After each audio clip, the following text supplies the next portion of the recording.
Supreme কোর্টের একজন senior আইনজীবী ফজলুর রহমান তিনি কিছু কমেন্ট করেছিলেন একটা টেলিভিশন টক শোতে মুক্তবাক নামক অনুষ্ঠানে, যেটার ব্যাপারে তিনি আদালত নিয়ে অনেকগুলো মন্তব্য করেছিলেন যেগুলোকে কন্টেম্পশাস মনে হয়েছিল, যে কারণে প্রসিকিউশনের পক্ষ থেকে একটা আদালত অবমাননার পিটিশন করা হয়েছিল, যার একটা আদালত ওনাকে এই আদালতে হাজির হওয়ার জন্য নির্দেশ দেওয়া হয়েছিল এবং তিনি যে সব বক্তব্য রেখেছেন সেই ব্যাপারে ব্যাখ্যা তলব করা হয়েছিল।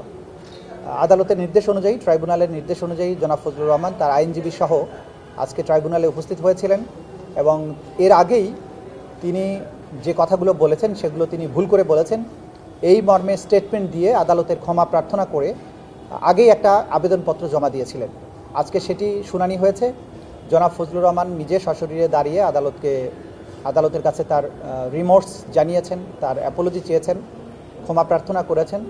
আদালত শুধু মন্তব্য করেছেন যে এই আদালত যেহেতু আইনের দ্বারা পরিচালিত, একজন আইনজীবী হিসাবে, মুক্তিযোদ্ধা হিসাবে, সিনিয়র পলিটিশিয়ান হিসাবে আদালতের ব্যাপারে মন্তব্য করার ব্যাপারে অধিক সতর্ক হওয়া প্রয়োজন এবং পলিটিশিয়ানরা যদি সতর্কভাবে কথা না বলেন তাহলে এই রাষ্ট্র কোনোভাবে ফাংশন করতে পারে না। এই ধরনের কমেন্ট উনি করেছেন। সর্বোপরি যেহেতু তিনি ক্ষমা প্রার্থনা করেছেন এবং তিনি বলেছেন যে কথাগুলো বলেছেন এগুলো তার বলা ঠিক হয়নি, সে কারণে আদালত তার ক্ষমা প্রার্থনার আবেদনটা মঞ্জুর করেছেন এবং কন্টেম্পটের দায় থেকে তাকে অব্যাহতি দিয়েছেন। আইনজীবী অথবা পলিটিশিয়ান তারা যখন আদালত নিয়ে এই ধরনের কথা বলেন, জনগণের কাছে একটা ভুল মেসেজ যায়। দু কারণেই তাদের রেসপন্সিবল হওয়া উচিত। একটা হচ্ছে তারা আইনজীবী, দ্বিতীয় কারণ হচ্ছে তারা পলিটিশিয়ান। সুতরাং ভবিষ্যতে আদালতের ব্যাপারে বা এই ট্রাইব্যুনালের ব্যাপারে কোনো কমেন্ট করার জন্য ব্যাপারে যে কেউ যেন সাবধান থাকেন এবং যে কেউ যাতে এই ধরনের কথাবার্তা না বলেন, এটা সবার জন্য একটা বার্তা। যদিও ওনাকে এক্সোনারেট করা হয়েছে প্রসিডিংস থেকে, কিন্তু আদালতের এই সমস্ত কমেন্টের মাধ্যমে সবার উদ্দেশ্যে কিন্তু একটা বার্তা দেওয়া হয়েছে যে আদালতকে আন্ডারমাইন করা যাবে না, আদালতের অথরিটিকে চ্যালেঞ্জ করা যাবে না এবং আদালতকে ঘৃণা সূচক কোনো কথা বলা, অর্থাৎ আদালতকে কোনো হেট্রেটের মুখোমুখি করা যাবে না। যেহেতু এটা আদালত, এটা আইনের মাধ্যমে পরিচালিত হয়, সেই কারণে সবাইকে এই ব্যাপারে সাবধান থাকতে হবে। এই মেসেজটা আদালত দিয়েছেন আজকে। আরএফএল গিজার মানে চটজলদি পানি গরম, বিদ্যুৎ বিল 20% কম। আরএফএল গিজার, উষ্ণ পানির পরশ।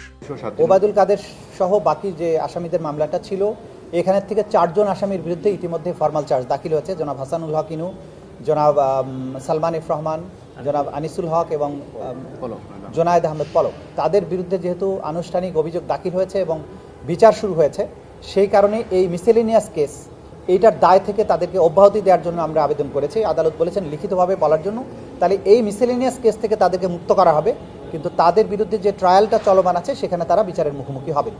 আর বাকি যে কয়েকজন বাকি থাকলেন এখানে, তাদের ব্যাপারে তদন্ত চলমান আছে।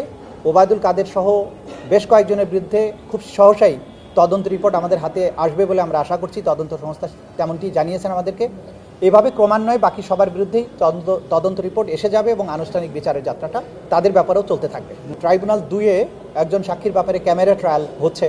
কারণ হচ্ছে এই সাক্ষীকে নানানভাবে ভয়ভীতি দেখানো হয়েছে এবং সে কারণে তার নিরাপত্তার দিকটা বিবেচনা করে আমাদের আইনে যেহেতু বিধান আছে, সেই বিধান অনুসারে ক্যামেরা ট্রায়াল, অর্থাৎ এক্সক্লুসিভলি শুধুমাত্র আইনজীবী, আসামি এবং সাক্ষী ছাড়া অন্য কেউ এখানে থাকবেন না, সেভাবে এই সাক্ষ্য গ্রহণ চলছে। এটা হচ্ছে সাক্ষীদের প্রতি আইনের যে নিশ্চয়তা, যে যারা এই ট্রাইব্যুনালের সাক্ষী হবেন তাদের নিশ্চয়তা বিধান করার দায়িত্ব রাষ্ট্রের এবং আদালতের। সেই আঙ্গিকে কোনো সাক্ষীকে ভয়ভীতি যাতে না দেখানো যায়, তার পরিচিতি, আইডেন্টিটি যাতে সমাজের সবার সাথে উন্মুক্ত না হয়, ভবিষ্যতে অন্য কোনো সাক্ষীরা সাক্ষ্য দিতে যাতে কোনো থ্রেট ফিল না করেন, সেই ব্যবস্থার জন্যই উইটনেস প্রোটেকশনের আন্ডারে এই ধরনের প্রসিডিংসটা আজকে চলছে।